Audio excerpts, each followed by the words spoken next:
During the day, my job is being in the granite cabinet business. And then during the weekend, I run my rescue duties. So I am now a life member at Rescue 14.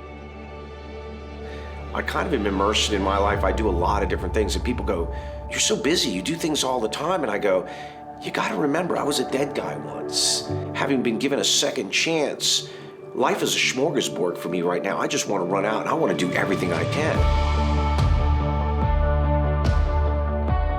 By running, I started off with low mileage and then started escalating up to the marathon, which is, that's the biggie, 26.2 miles.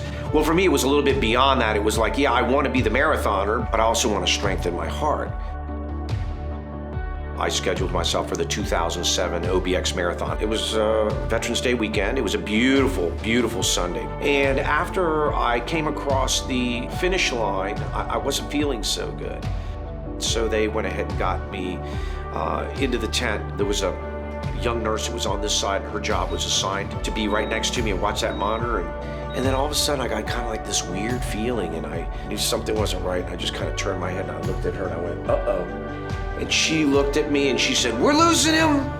And she went to get up on top of me and start CPR, and I looked into her eyes and I thought, if this girl doesn't know what she's doing, I'm not coming back.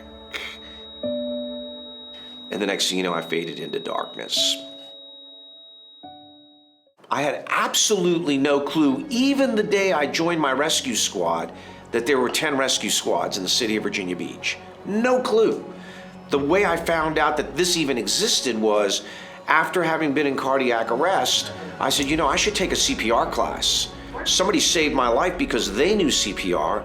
Rescue 14 offered a community CPR class. There was a girl by the name of Teresa Ashcraft that was teaching, and she asked me, she goes, "You seem to have some medical knowledge. Would you like to join the rescue squad? We do observer duties. You can get on an ambulance and you can see what it's like." So we booked it for a Saturday. And that day we had about 6 calls. You realize you're doing something that not very many people get the privilege and the chance to do. I mean, how many people can say, yeah, I was on a team that brought somebody back from the dead? That's a kind of cool feeling right there. I'm Carol Joyce. I was born back in the 50s, way back when. This is where my kids were born, where I raised them, and where I continue to be.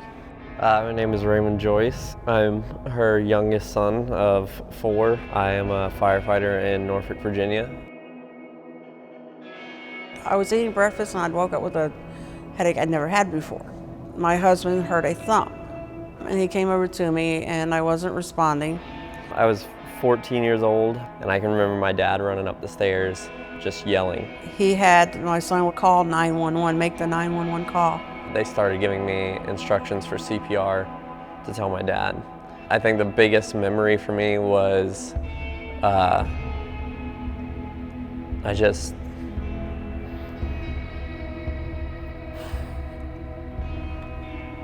remember looking up and going like, this is all I get, is 14 years. When the paramedics got there, it happened to be Tony and his crew. I was shocked one time already and my heart did not respond. And Tony said, "I'm not giving up on this one." They asked me to go upstairs. And I remember seeing the ambulance pull off after that, not knowing what was gonna happen from there. So I went to the hospital a couple days later and I met Carol. I said, "Do you remember anything?" She goes, "No, nothing." I said, "Well, I was one of the people that was with you." And that was the first time that we met Tony. After talking to him at 14 years old, that was when I was starting to make that decision of that's what I wanted to do. I saw everything that he did for my family and the difference that he made. A friend and an inspiration. He will always be a hero in my book. Not only have you become a most wonderful friend, but for 11 years I have struggled. It's so hard to come up with words. It's just to say thank you. You went so far as to say I'm taking this call, and that call happened to be for me.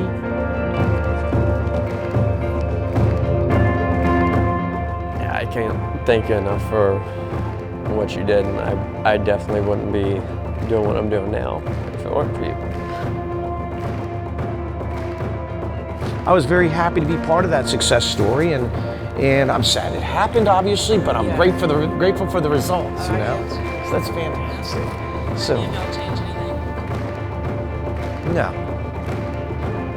If I changed something, I might miss all this. I wouldn't gamble that. I would not gamble that. I'd go through the same thing over again.